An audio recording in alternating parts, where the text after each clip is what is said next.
A new poll came out today. It was a Boston Globe, Suffolk University poll from New Hampshire. So this is not a qualifying poll from a qualifying body, right? But it gives us good information. I don't believe so. It didn't show up in that spreadsheet I check at least. At the very least, it's not gonna. It doesn't do anything for Yang either way. Yeah. However, Tulsi at 6, interesting. You'll notice basically it goes Bernie, Warren, Buttigieg, Biden. They're all clumped into the top. But this isn't what's interesting to me. What's interesting to me is that Andrew Yang actually took notice of this as well. This was on Morning Joe on MSNBC, and Andrew Yang says, "Nice to be included." Yeah. The smiley. I just thought that was really funny and cute. Probably look at us in the first segment, but I thought it was kind of funny. Well, also look at that data. It's really interesting that Bernie Sanders is down 1, Joe Biden is down 9, and Elizabeth Warren is basically down whatever's within the margin of error, so they say 0. If you look at that Godhead that we worshipped, 6 weeks ago, is experiencing nothing but flatlining or loss. Well, everyone's getting their run, and Warren got her run, and then the Democrats. It seems like not only the establishment. This actually seemed more like the voters. The Democrat voters kind of like Warren got her push, and they were just kind of like, no, we're not going to get behind Elizabeth Warren. Yeah. Sorry. Because I'll show you guys in a second. Well, I got her push. I just want to say that we called this out on this show. I remember I was saying when a lot of the Yang gang was expressing, frustration with not getting a lot of push in the polls. And I said, look, the data shows Andrew Yang is overwhelmingly the second and third choice for most people on this board. And we've got a long, long, long way to go. So much so that all these supporters, whether it's Kamala or Julian Castro or Beto O'Rourke back when he was in the game, or Swalwell, they're all locals. They're all friends, their family, or they're political wizards, and the muggles haven't tuned in yet. Like, only the insiders are tuned in right now, and insiders are dedicated to their guys and their causes. Regular people aren't. They'll kind of de facto go Biden, but then once he fails at X, Y, or Z gaffe, then they'll choose a second choice. They might like Elizabeth Warren because they enjoyed what she did in the Obama administration, but then they'll fall out of love with her and then go in for their second or their third choice. And I said, as long as Andrew Yang is consistently not doing stupid things and everybody's second or third choice, he's like the safety net that catches all of these people after they fall out of love with their first candidates. And the data shows they're doing it. People fell out of love with the front runner, the infamous top tier candidate, Kamala Harris. And then most of them went to the Elizabeth Warren camp. But guess what? Now they're falling out of love with Elizabeth Warren. They're consistently falling out of love with Biden and then going back to him as their second choices seem crazy. You know what I'm saying? Maybe because they haven't discovered a guy like Andrew Yang or Tulsi Gabbard. Okay. That's why I really think Andrew Yang and Elizabeth Warren were the only unique outliers in all of these graphs because they're the only people that continued to trend upwards. Now, the excessive media attention from Elizabeth Warren and her unwillingness to say how she's going to pay her bills that has now yielded friendly fire on the debate stage multiple times from both Klobuchar and I believe Gabbard went after her. I can't remember who the others were, but that has definitely cost her, and she's had much more negative moments than Andrew Yang has. Andrew Yang's never really had a negative press moment for some kind of major gaffe or major scuffle or kerfuffle. So I think it only makes sense that he will continue to trend upward. And ultimately, there will be a point where the rubber starts hitting the road and people actually have to make decisions. And that's when Biden and Yang's numbers will start skyrocketing. That's when Biden and Yang's numbers will start skyrocketing. I don't know, man. Because look, every time Biden gaffes, he loses a bunch of support, and then people look elsewhere, and then they realize, no, he's still less psycho than the others. I don't even think it's that as much as I think it's, like I said, there is no real actual front runner. I mean, Andrew Yang said that at his rally. So when you have 4 front runners, there's no front runners. I mean, they say it in football all the time. If you have 2 quarterbacks, you have no quarterback. The idea being, if no one's clearly the best, you have problems. And there's no one clearly the best here. Now, what does stand out as kind of funny is, what I see in this graph, it's like, okay, Biden takes a dive because it almost feels like the party's kind of like, all right, you want to give this Elizabeth Warren a run? And they give Warren her run, and then, no, Warren's not the girl. They tried it with Harris. You want to give Harris a run? Let's give Harris a run. It's not going to, the lovely Real Clear Politics auto refresh. And then you'll notice, while Pete Buttigieg has been kind of steadily climbing, he hasn't really had his full push yet. He's obviously next. The next guy to get a push is going to be Pete Buttigieg. I don't think it's going to stand. I had an article, I closed it. he has such little. Not only is he have little support, he has such negative support in the African American community and some other communities where it's just that. It's one thing if, obviously every community is not going to love every candidate, but it's one thing when, like, there's multiple communities that, like, outright dislike and distrust you. It's just hard to win the primary. Like, you have to, at the very least, the people that are indifferent and don't love you, like, I don't like the guy, not, oh, I hate him, I will never support him in my life. Like, that's hard to get over. So it's not going to be him. Sanders, they will never even give Sanders his run, so I think he's just kind of going off of as good as he can do. Crazy. Bernie's running a pretty good campaign for what all things considered, but I don't think, he's currently, for the first time in about a month, surpassed Elizabeth Warren in aggregate polls. Doesn't mean much because, Joe Biden's at the top. And a little bit of a note here, Michael Bloomberg is polling ahead of Tom Steyer, Amy Klobuchar, Cory Booker, Julian Castro, and Michael Bennett. Wow. He's actually, Michael Bloomberg's polling at a dead heat with Tulsi Gabbard. Jeez. Isn't that crazy, man? Tulsi, you need more takedowns on that debate stage. Come on, Tulsi. Well, we were talking earlier about Bloomberg, man, and maybe Michael Bloomberg really can just not go to debates or go to Iowa.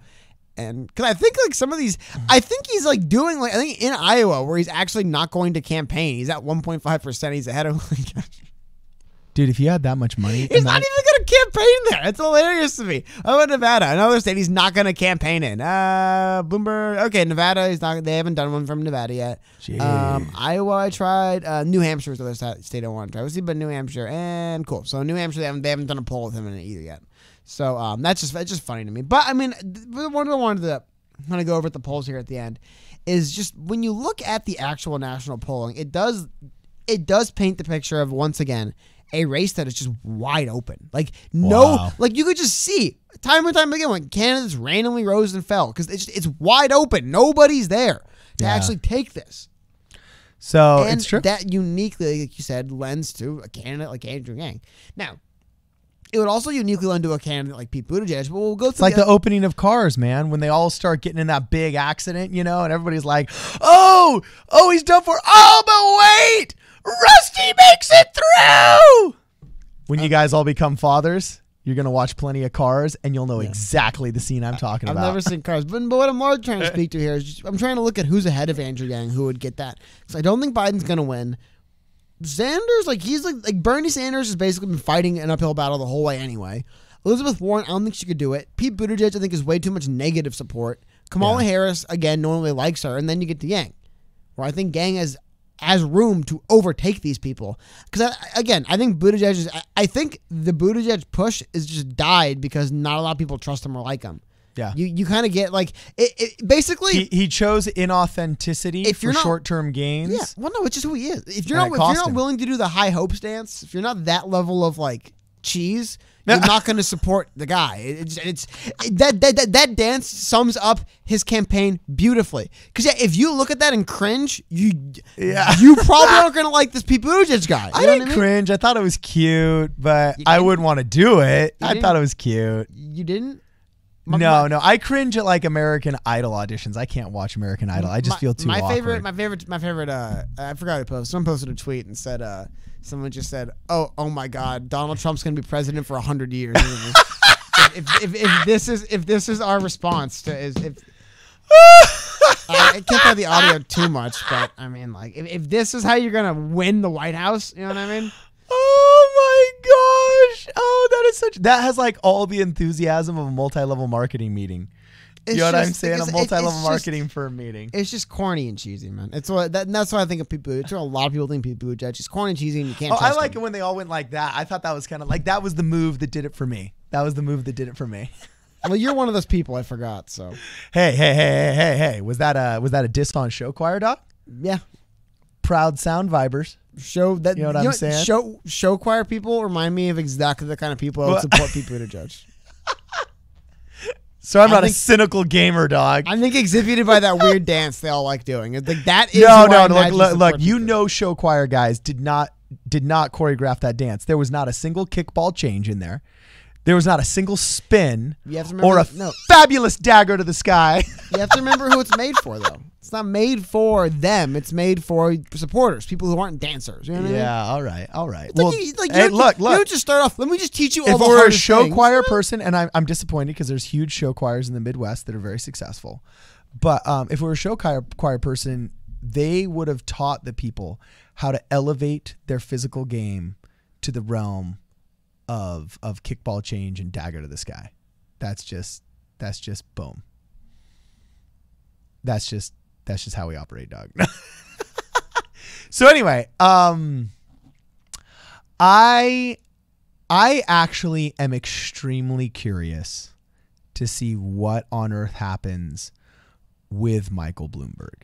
This is either going to be something we remember and tell our grandchildren about for generations to come, or will absolutely be a flop, just a complete and total flop. But I have never seen in my adult life a presidential primary candidate who just decided to skip all all four of the first major states.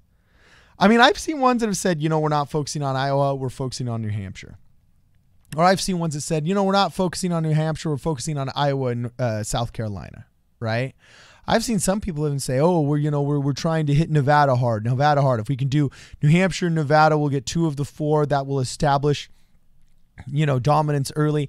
I've seen people neglect individual states, but I have never seen somebody neglect all the early states as a united whole. Well, they're going to work, yeah. Here's the thing, though.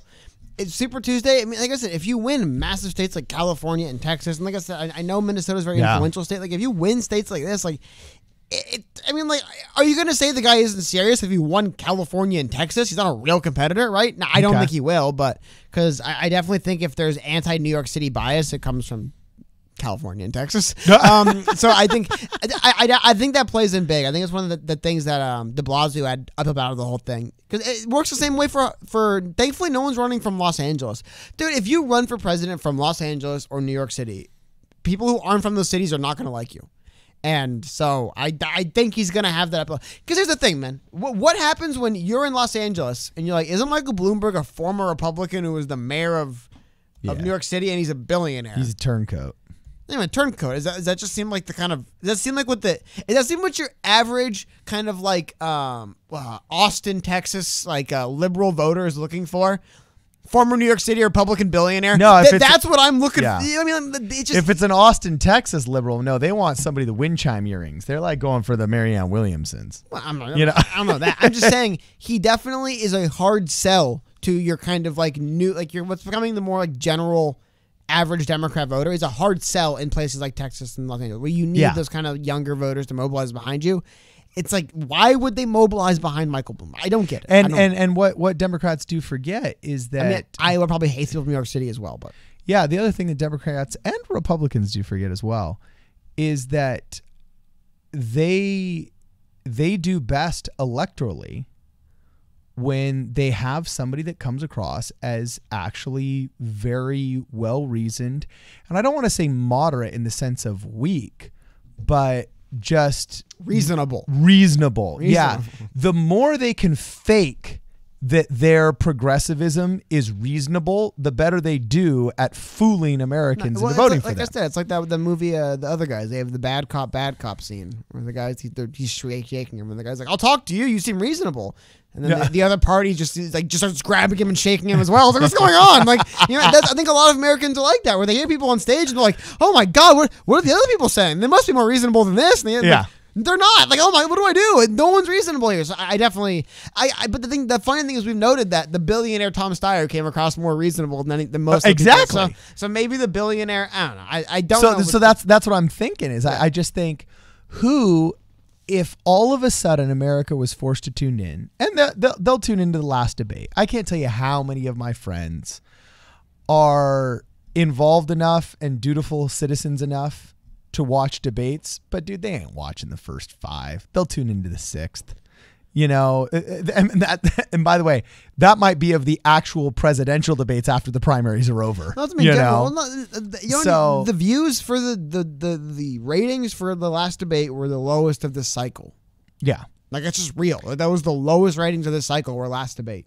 Yeah, So that's not good for, especially it's bad because that was the first like serious debate where there wasn't like 14 people on stage or something stupid. Yeah. And it wasn't a 2-night extravaganza. Like it was just or that climate town hall that was insufferable. But they've done many time halls of the debates. This was the first one that felt kind of serious. Like, okay, there's like, oh my God, what was there, 7-8 candidates on stage? And there was time enough for everybody to at least get a thought out. You didn't have the massive horseshoe stage that goes like this. And they didn't have to, like, it seemed like this should have been the first one people kind of watched and went like, but maybe people only want to watch the clown show. And when it isn't a clown show, like, why watch? It's a bunch of idiots talking about nothing. And it's like, how can you argue otherwise, you know? So anyway, please let us know what you guys think. We want to hear more from you guys. Make sure that you follow us on PSP Radio 1 on Twitter. Okay, we do a lot of our announcements off of Twitter. If you're an Instagram person or a Facebook person, just check us out on Problem Solver Politics. We try and do our best to post daily there. And we're working on getting our IGTV set up. We were having a little bit of problems there over the past week, but we're looking to hopefully post our video content on IGTV as well. Make sure that if you guys want to contribute to the channel, that you guys hook us up with a PayPal link that's going to be in the description of these videos. Also, you can pick up your hat at problemsolverpolitics.com. And no matter what, make sure that you guys give us a call and leave us a voicemail for our call-in shows and our voicemail responses at 1-833-PSP-RADIO. This is Problem Solver Politics. We'll see you in the next video.